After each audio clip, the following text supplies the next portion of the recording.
இந்தியாவின் பகுதியை சைனா ஆக்கிரமித்ததா என்பது பற்றி ஒரு விவாதம் தொடர்ச்சியாக நடந்துகிட்டு இருக்கு.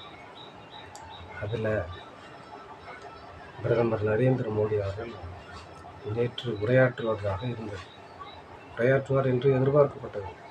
ஆனால் அவர் பாராளுமன்றமே வரல. அதுக்கு காரணம் என்னன்னு கேட்டால் அதுதான் ரொம்ப வேடிக்கையாக இருக்கும். என்னன்னு பார்த்தீங்கன்னா, இந்த பாராளுமன்றத்தினுடைய அவைத்தலைவர் ஓம் பிர்லா அவர்கள் சொல்கிறாரு, காங்கிரஸினுடைய ஜோதிமணி போன்ற பெண் உறுப்பினர்கள் எல்லாம் சேர்ந்து பிரதமரை தாக்குவதற்கு தயாராக இருந்தார்கள். அதனால்தான் நான் வர வேண்டாம் என்று நானே சொல்லிவிட்டேன் என்று அவர் மொத்த பழியும் தானே ஏற்றுக்கிட்டார். ஏன்னா இதை பிரதமருக்கு கெட்ட பேர் வந்துடக்கூடாதுங்கிறதுக்காக அந்த மொத்த கெட்ட பேரையும் தானே வாங்கிட்டாலும் பரவாயில்ல அப்படின்ட்டு நான் தான் வரவேன்னு சொன்னேன். ஏன்னா அவங்க பாராளுமன்றம் வந்திருந்தால் அவங்க பிரதமரை தாக்குவதற்கு தயாராக இருந்தாங்க அப்படின்ட்டு ஒரு வார்த்தையை சொல்லிட்டார்.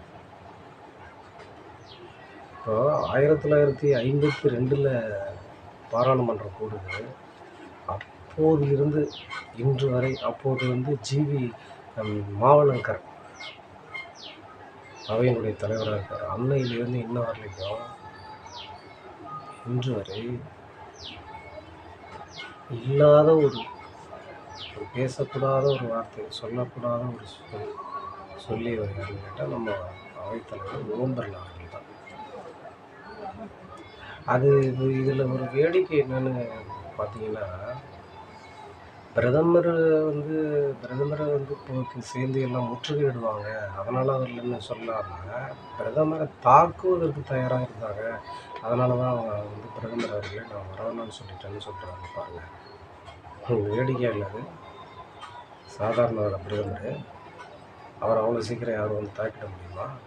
பாராளுமன்றத்தில் அப்படி போய் தாக்குற அளவுக்கு அவ்வளோ கீழ்த்தரமான உறுப்பினர்களாக இருக்காங்க. அப்போ உறுப்பினர்கள் அவ்வளோ மோசமாக போயிட்டாங்க. அவங்க சட்டத்தை மதிக்க மாட்டாங்களாப்பா? சட்டத்தை மதிக்காமல் செயல்படுறாங்களா? இதுவரைக்கும் அப்படி ஏதாவது ஒரு தாக்குதல் சம்பந்தமோ இல்லை தாக்குதலுக்கு வந்திருக்காங்களா? அந்த மாதிரி அப்படி ஏதாவது ஒரு செயல் நடந்திருக்கா? இப்படி ஒரு கரும்புள்ளியான ஒரு வார்த்தையை உபயோகிச்சுட்டு போகிறாரு ஓம் பிர்லா அவர்கள்.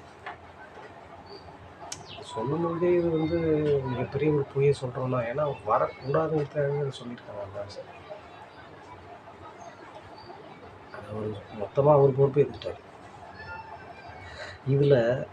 இதுக்கு முன்னாடி சுமித்ரா மகாராஜா ஆகட்டும், சுமித்ரா மோகனாக இருக்கட்டும், மீரா குமார் இருக்கட்டும், எந்த ஒரு அவைத்தலைவரும் பேசாத ஒரு பேச்சு தான் ஓம் பிர்லா அவர்கள் பேசியிருக்காரு. ஏன்னா உறுப்பினர்கள் தாக்க வராங்கன்னு சொல்வது அது ஒரு விதத்தில் எதிர்கட்சிகளை அவமதிக்கிற மாதிரியான ஒரு செயல். இப்படிப்பட்ட ஒரு செயலை ஓம் பிர்லா அவர்கள் செய்வது ரொம்ப வருத்தத்துக்குரிய ஒரு விஷயம்.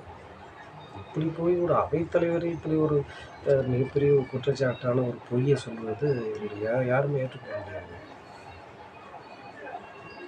இப்போ பாருங்கள், இப்போ ஆர்எஸ்எஸ்னுடைய முகம் அப்பப்போ போய்கிட்டே இருக்கும். அவங்க பிஜேபியினுடைய அந்த பிஜேபி சேர்ந்தவர்களுக்கு அப்பப்போ வந்துட்டுருக்கும். ஏன்னா ஒரு பிள்ளையை பார்த்தா தாயினுடைய முகம் நல்லா தெரியுதுன்னு சொல்லுவோம்.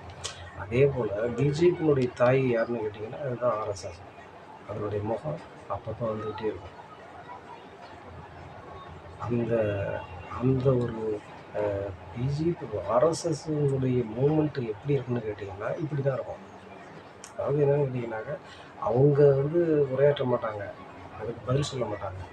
ஆனால் எதிர்த்தரப்பில் உள்ளவங்க குற்றவாளி ஆகிடுவாங்க. அப்படியே குற்றவாளி ஆகிட்டா இருப்பாங்க. அப்படியே மொத்தமாகவே எதிர்கட்சியில் உறுப்பினர்கள் அத்தனை பேரையும் குற்றவாளி ஆகிட்டாங்க. இதுதான் பிஜேபியினுடைய ஒரு அபாயகரமான ஒரு மூமெண்ட்.